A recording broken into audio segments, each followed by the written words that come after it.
घोळ घालून ठेवलायस. अगं पण मग मोठ्या बहिणीशी ना जरा विश्वासात घेऊन चार गोष्टी बोलाव्यात नाही का? तू मला बोलू देतेस ताई?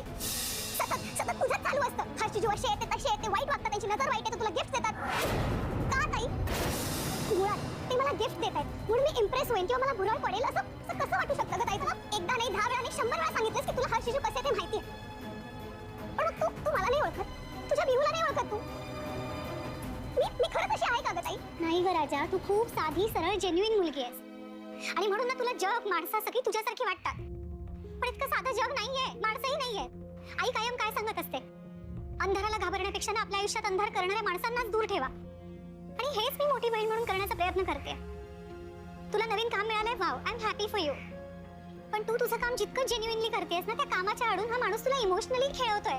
ते तू वाहवत जाणार नाहीस ना अशी भीती वाटते मला. तू खूप गरजेपेक्षा जास्त अवेलेबल करून देतेस स्वतःला. आणि तर माझ्या नणदेच्या होणाऱ्या नवऱ्याची मदत करते.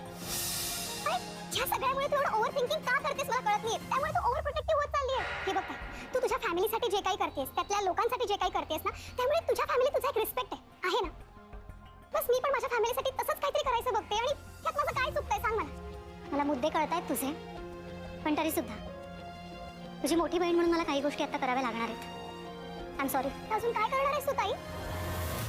मला वचन दे, या लग्नाच्या कार्यक्रमात कुठल्याही गोष्टीत तू सहभागी होणार नाहीस. तुझा सहभाग नसेल आणि मुळात ह्या माणसापासून तर तू लांबच राहशील. अगं पण काही माझं चावणीचं त्याच्याशी लग्न होईपर्यंत त्याच्या जवळपास तू एकटीने फिरकणार नाही. नाही पण माझं हो मला कळत आहे. बिलीव्ह मी मिहू, मला तुझ्या कामाबद्दल प्रचंड रिस्पेक्ट. कालही होता, आजही उद्याही राहील. आणि मला तुझ्या कामाच्या मध्ये नाही यायचं. पण तू कोणासाठी काम करतेस ना, हे मोठी बहीण म्हणून माझ्यासाठी मॅटर करतं. आणि मला तुझी काळजी वाटत राहणार. दे मला वचन. ठीक आहे, खरं तर मला हे पटत नाहीये, पण लग्न 2 दिवसावरच आहे म्हणून मी तुला वचन देते की ह्यांचं लग्न होईपर्यंत मी या लग्नाच्या कुठल्याच कार्यक्रमात भाग घेणार नाही. माझा या लग्नाशी काही संबंध नसेल आणि मी हर्षीच्या जवळपास जाणार नाही.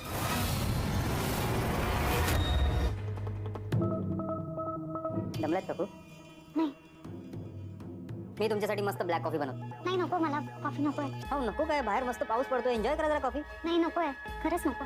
बरं पाणी तर प्याल ना? हे घ्या पाणी द्या.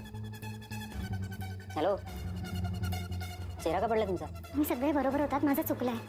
कशाबद्दल बोलताय तुम्ही? उगाच त्या सावनीच्या लग्नाचा, तिच्या कम्फर्टचा विचार करत होते मी. काही करायची गरज नव्हती. ती दुर्बुद्धी झाली आणि मी तिला इथे घरी घेऊन आले. मी खूप खूप मोठी चूक केली सागर. आणि नाही मला नाही, आता मला तिचा काहीच विचार नाही करायचा आहे. तिचा, हर्षवर्धनचा मला कोणाचाच विचार नाही करायचा. त्यांच्या लग्नाच्या बाबतीत मला काहीच नाही बोलायचं आता. माझं चुकलं, माझं खूप चुकलं. नशीब लवकर कल्ला तुला. सवतीच्या लग्नाचा मांडव घालायला निघाली बाई. काय पोर आहे. तरी मी आणि तुझी आई तुला सांगत होतो, पण तुझं प्रेम तू चाललं ना त्या सावनीवर. एक वेळ आईनच बुद्धी दिली हो तुला. अगं ती सावनी सापाची जात आहे. दुधाने जरी आंघोळ घातली ना तरी विषच बाहेर पडणार. तू तिला पहिल्यांदा इथं घेऊन आलीस ना, तेव्हाच माझा डोक्यात फिरला होता. पण तुला कोण सांगणार? तू 2 दिमाग आणि 2 शिंग घेऊन आलीस. कोणाचं ऐकलंस तू? मम्मी खरंच चुकलं माझं, मी कबूल करते, माझी चूक झाली. आता जर तिच्या लग्नाचा विषय काढलास ना तर याद राख, नाही तर जाशील पाठ राखीन म्हणून तिच्या घरी. आता तिचं लवकरच लग्न होऊ दे आणि पटकन तिच्या घरी जाऊ दे. पण मम्मी तिच्यासोबत आपला आदित्य पण जाईल ना? होय ग, इतके दिवस त्याच्यावर लय मजेत गेले ग. त्याला चांगलं चांगलं खाऊ घातलं मी. सई एका मांडीवर डोकं ठेवायची आणि तो दुसऱ्या मांडीवर डोकं ठेवायचं. मला तिच्याबद्दल काय वाटत नाही, पण त्याच्याबद्दल लय वाईट वाटतंय ग. पप्पा, आदित्य थांबव ना. आदित्य आपल्याकडेच परत येणार. आपण त्याला परत आणणार. सई,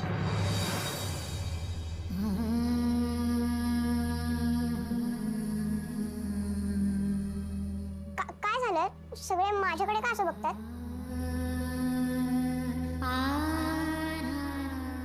सई चल ना आपण खेळायला जाऊयात. मी नाही येऊ शकत, मला अभ्यास आहे. चल ना सई खेळायला जाऊयात. तसं मी 2-3 दिवसांनी जाणारच इकडून. मग मी गेल्यावरती तू अभ्यास करत बस.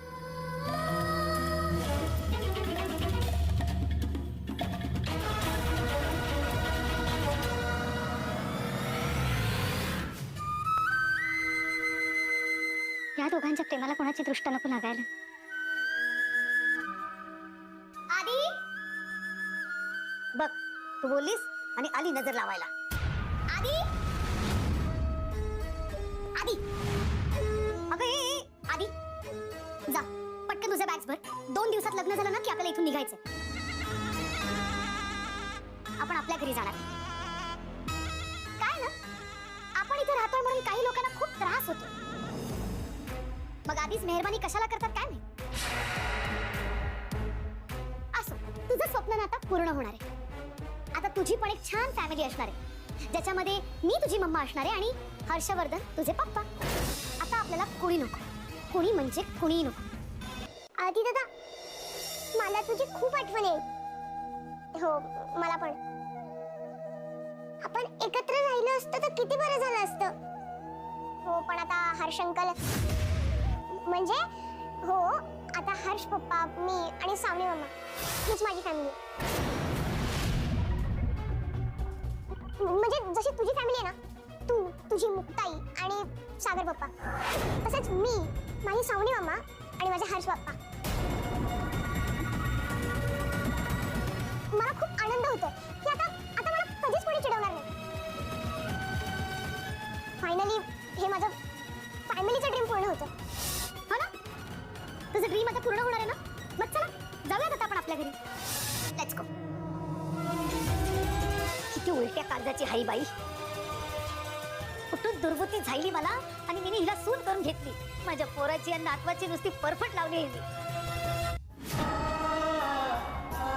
आता हर्ष पप्पा मी आणि सावनी मम्मा हीच माझी फॅमिली. फायनली हे माझं फॅमिलीचं ड्रीम पूर्ण होतं. ए तुला कोणी शिकवलं? माझ्या सागर पप्पांना. पाणी प्या बरं थोडं. त्याला पप्पा म्हणाला. आधी माझ्यापासून लांब होणार नाही.